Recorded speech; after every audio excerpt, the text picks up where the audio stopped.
Opinions and stories around the game we love, told by your favorite storytellers. Stay up to date with all things cricket. Subscribe to Cricbuzz's YouTube channel and press that bell icon now. Credit B presents Cricbuzz Live. Credit B loans anytime, anywhere. Now, almost every year, at the end of the IPL, we pick a team of the IPL with 4 overseas players, 7 Indian players, as teams are normally constructed. We look at the numbers and that's fine. And we've done that this year as well.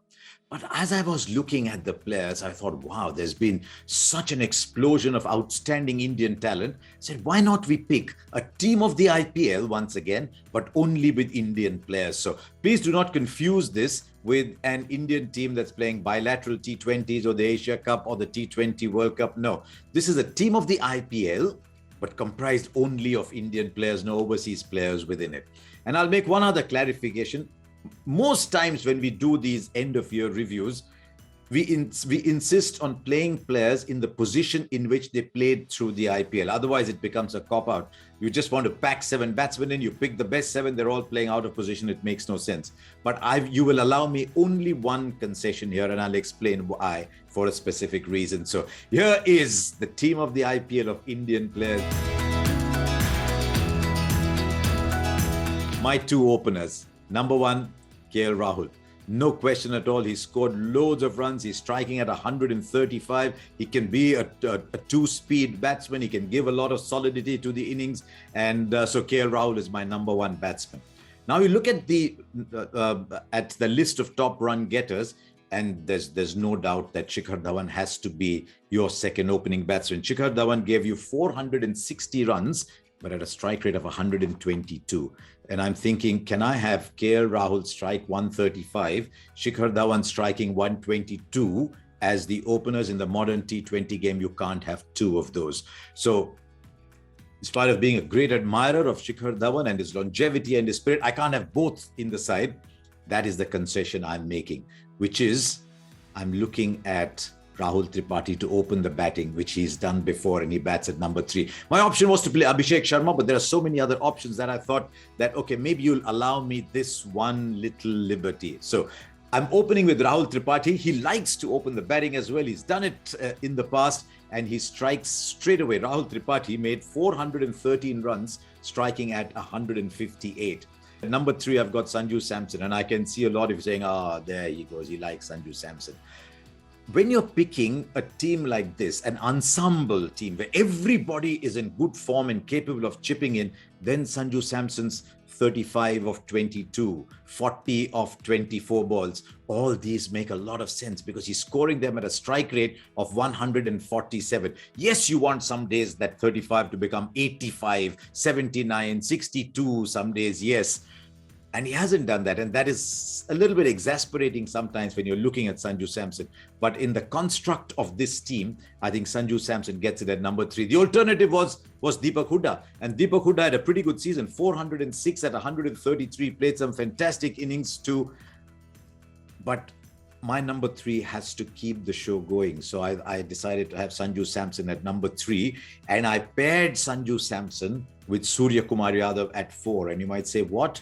But he only played 8 games. But look what he did in those 8 games for the Mumbai Indians. He scored 303 runs. Now, he goes on to play the remaining 6 games. You're looking at a minimum 450, 460 season, if not even more. So I'm quite happy with the 300 runs that he scored, especially because he averaged 43 and struck 146. And those are very good numbers because at number 4, you need the batting average, definitely, but you also need to get a move on. And Surya Kumar Yadav was fantastic. So I had Surya Kumar Yadav at number 4 in my side. And that means Hardik Pandya just drops down to number 5, where he can play a dual role. He can play the kind of role he played for the Gujarat Titans, but he can also, on the odd day, play the kind of roles he played at the Mumbai Indians. And he showed why he's so wonderfully versatile.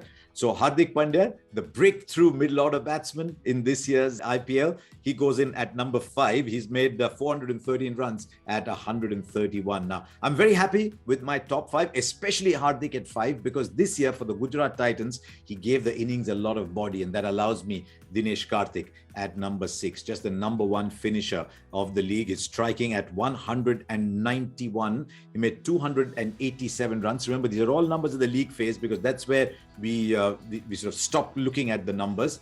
And that is fantastic. So I've got a top six that will keep the game moving. Now you'll slowly start to see the difference between picking a team of the IPL with overseas players and a team of the IPL with Indian players. And one of the issues, even when you're picking an Indian team, is you don't have too many people with dual skills. Now, in this team, if an Andre Russell, then picking number 7 becomes easier. If you have a Liam Livingston, picking number 7 becomes easier. But now with just Hardik Pandya, maybe giving you 2-3 overs, you have to go with 5 bowlers, 3 quicks, because Hardik Pandya will give you seam up and 2 spinners. But one of those spinners has to bat because a lot of Indian bowlers just do not bat. That made it very easy for me to pick Ravichandran Ashwin, who I thought took his batting up another level, was hitting big sixes, played a very good floating role for the Royals and gives you the flexibility of bowling in the power play as well, and is the finger spinner turning it away from the left-hander. So my number 7 is Ravichandran Ashwin. He took 11 wickets at 7.14. Competition at that place was really Arshal Patel, Ravindra Jadeja, both very versatile players, but neither of them really had a tournament to remember this year. Then I'm going to number 8. We didn't see a lot of him with the bat, and that doesn't matter at all, but he was such a wow finisher. I've got Harshal Patel doing his primary role of bowling. 18 wickets at 7.68 for someone who bowls all those difficult overs. Sometimes a bit like Dwayne Bravo at CSK, only comes in to bowl after the 10th over, occasionally bowls one before. Harshal Patel was fantastic. A second very good IPL season. Now I'll go to 10 and 11 and I'll explain why. When you've got Harshal Patel, then you can release Jasprit Bumrah to bowl at the top and play him as an attacking bowler, role that he revels in. You've got a little bit of Ashwin there too, but with Harshal Patel, you've got some support at the back. You can keep 2 overs of Bumrah back, but you can keep 2 up front. The odd day, you can get 1 more in the middle because you've got some support at the back. So I've picked Jasprit Bumrah. Remember, he took 15 wickets. Second half of the season, he was one of the standout bowlers, and he still only went at 7.2. And then it was very easy to end my team with Chahal. Now, 26 wickets, a wonderful attacking bowler in great form. I've not yet picked number 9 because I think you're going to come hard at me at this. The most obvious choice here at number 9, or as that last bowling slot, is to pick Umran Malik. Now, see what happens when you pick Umran Malik, because this is not just a side on paper. As I said, it's a side that should be able to take the field. Umran Malik does not give you an over in the power play. When he bowls in the power play, he goes at around 10 runs and over. But also, Umran Malik is expensive at the back end. He's fabulous in the middle overs. Now, if Umran Malik comes in for Jasprit Bumrah, then I only have Harshal Patel bowling at the back end, and I've only got, I need someone else to bowl at the top too. So Bumrah's versatility comes in there, but the player that I have picked gives me that versatility too. And everybody I've spoken to has been so impressed, so have I, with Mohsin Khan.